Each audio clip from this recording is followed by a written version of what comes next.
जय हिंद एवरीवन, स्वागत है आपका हमारे channel Indian defence news Hindi में। इस वीडियो में हम बात करने वाले हैं जेट इंजन प्रोग्राम के बारे में। जेट इंजन प्रोग्राम एक ऐसा विषय, एक ऐसा नाम जिसको लेकर हम लोग काफी लंबे समय से चर्चा करते आ रहे हैं। इनफैक्ट 2019 से एक दौर चला जब हमें जेट इंजन के नाम पर अलग अलग रिपोर्ट्स देखने को मिली। पहले ये रिपोर्ट सिर्फ मीडिया के हवाले से आती थी, बाद में इसमें जो गैस टरबाइन एस्टैब्लिशमेंट है, इनके वैज्ञानिकों की रिपोर्ट आना शुरू हुई, इस कॉन्फिडेंस के साथ कि कावेरी इंजन से हमने काफ़ी कुछ सीखा है और अब इसी के आधार पर हम कावेरी 2.0 का निर्माण कर सकते हैं। उसके बाद रक्षा मंत्री राजनाथ सिंह जी ने भी एक सभा को संबोधित करते हुए कहा कि आत्मनिर्भरता की राह में सबसे बड़ा रोड़ा हमारे लिए जो है वो है इंजन टेक्नोलॉजी का भारत में ना होना, और उन्होंने भी इंडिजिनस इंजन टेक्नोलॉजी को विकसित करने के लिए जोर दिया। लेकिन अब इसमें एक लेटेस्ट एडिशन हो चुका है।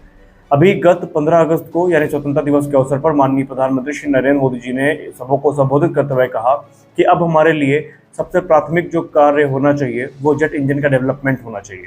और इसके बाद जो डिफेंस का गलियारा है उसमें चर्चाएं शुरू हुई। तो आज के इस वीडियो में हम आपको बताने की कोशिश करेंगे कि जेट इंजन की बात जो की गई है उसमें सरकार कितनी सीरियस है, जीटीआरई कितना सीरियस है, हमारे पास ऑप्शंस क्या क्या है, क्या कावेरी इंजन को लेकर एक नया जो एक रेवोल्यूशन है वो शुरू होने वाला है। तो बने रहिए वीडियो में, बहुत कुछ आपको इसमें जानने को मिलेगा। भारतीय वायुसेना इस समय काफी विषम परिस्थिति से गुजर रही है। पहला तो उनको नए फाइटर जेट्स नहीं मिल पा रहे हैं, और उसके बाद जो इंजन डिलीवरी पर डिले है, ये भारतीय वायुसेना की समस्याओं को और बढ़ा रही है। लेकिन तभी 15 अगस्त 2025 वो दिन आता है जब रेड फोर्ट पर माननीय प्रधानमंत्री जी अपने स्टेटमेंट दे रहे थे, और उन्होंने एक बोल्ड स्टेटमेंट दे डाली। उन्होंने कहा कि फाइटर जेट्स के जो इंजन है वो भी मेड इन इंडिया होने चाहिए, या उनका निर्माण भी भारत में ही होना चाहिए, और तब जाकर के हम सही मायने में आत्मनिर्भरता को प्राप्त करेंगे। अब कहना सही था, उनका इंटेंशन भी सही था, लेकिन सवाल सबके मन में ये उठा कि कब तक हम सिर्फ सभाओं में ही ये सब बात संबोधित करते रहेंगे, हम प्रैक्टिकल अप्रोच इस पे कब उठाएंगे? क्योंकि ये एक एम्बिशियस गोल है, और हम सब जानते हैं आत्मनिर्भरता तब तक नहीं आएगी एविएशन सेक्टर में जब तक खुद का हमारे पास इंजन नहीं होगा। पर्टिकुलरली अगर आप तेजस मार्क 1A की बात करें, तेजस मार्क 2 की बात करें, एमका की बात करें, इन सारे प्रोग्राम्स में अभी हम फिलहाल इम्पोर्टेड इंजन्स पे ही पूरे तरीके से आश्रित हैं। अब रही बात F404 की, तो ये डिले सप्लाई चेन इश्यूज की वजह से भारत को नहीं मिल पाए।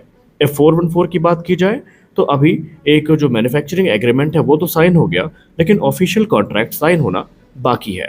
सवाल यही उठता है कि माननीय प्रधानमंत्री जी का जो ये बयान है ये इशारा किस तरफ कर रहा है? क्योंकि हम सब जानते हैं कि भारत का जो इंडिजिनस जेट इंजन प्रोग्राम है ये हमारे लिए बहुत महत्वपूर्ण है, क्योंकि हम अमेरिका पर पूरी तरीके से आश्रित नहीं हो सकते, और ये चीज़ हमने हाल ही में देखी। लेकिन हमारे पास ऑप्शन भी तो कोई नहीं है। कावेरी इंजन की जहाँ तक बात करें तो ये हमारा स्वदेश निर्मित इंजन तो है, जिसे गैस टरबाइन एस्टैब्लिशमेंट के तरफ से विकसित किया गया है, और इसमें बहुत सारे उतार चढ़ावों का सामना किया हम लोगों ने। जब 1980 के दशक में इसकी शुरुआत हुई, एक समय तो ऐसा भी आया था 2008 के पास जब इसको तेजस प्रोग्राम से ही डीलिंक कर दिया गया था।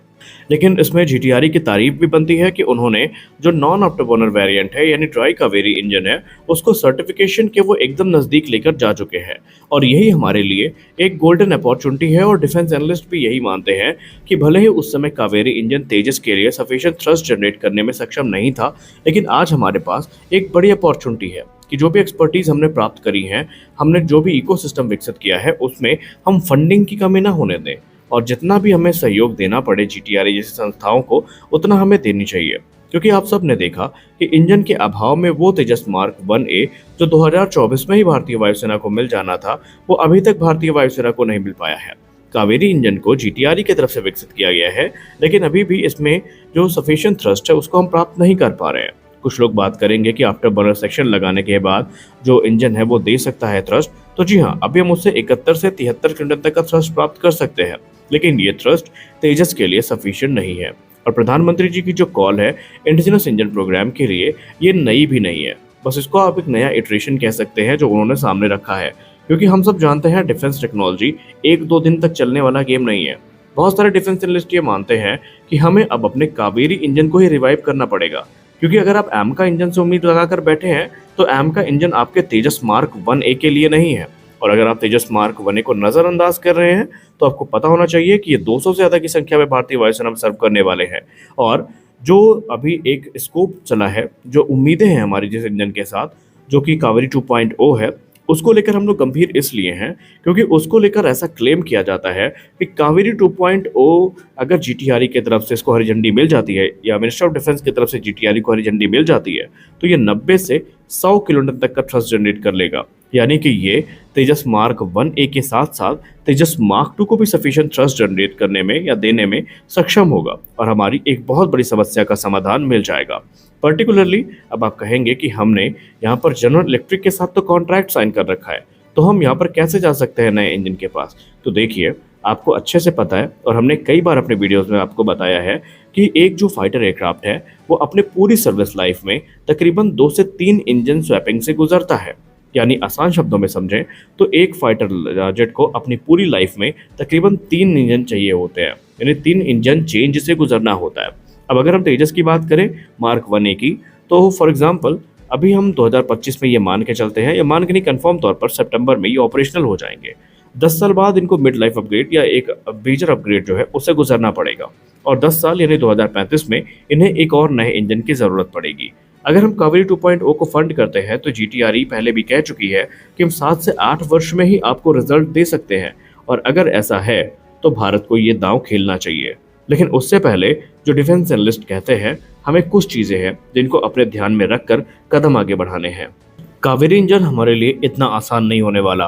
कावेरी 2.0 के लिए हमें सिग्निफिकेंट फंडिंग की ज़रूरत पड़ेगी, इंटरनेशनल कोलैबोरेशन की ज़रूरत पड़ सकती है और एक क्लियर फोकस की ज़रूरत पड़ेगी जो टेक्निकल हर्डल्स को, जैसे कि हाई टेम्परेचर मटेरियल्स हो गया, सिंगल क्रिस्टल ब्लेड्स टेक्नोलॉजी हो गई, इन सब के लिए ज़रूरी है।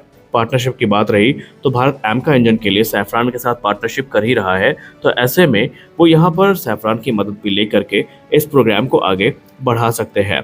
और एक और चीज़ जो हमारे पास बिल्कुल भी नहीं है वो है एक सफिशिएंट इंफ्रास्ट्रक्चर का होना। हमारे पास अभी भी कोई फ्लाइंग टेस्ट बेड नहीं है जहां पर हम मौजूदा कावेरी इंजन को टेस्ट कर सकें, और ये बात गैस टर्बाइन एस्टैब्लिशमेंट ने खुले शब्दों में कही है। उन्होंने कहा कि आज तक जो कावेरी इंजन के टेस्ट हुए वो IL-76 से हुए, जो कि फाइटर जेट की कैरेक्टरिस्टिक्स को रेप्लिकेट नहीं कर सकते। आप एक बड़े ट्रांसपोर्ट एयरक्राफ्ट से ये नहीं एक्सपेक्ट कर सकते कि वो हाई जी मनूवर करेगा, या फिर जो दूसरे टेस्ट होते हैं जो कि फाइटर जेट से ही हो सकते हैं वो हम पूरा कर पाएँ। इसके लिए हमें एक फाइटर जेट की ज़रूरत ज़रूर पड़ेगी।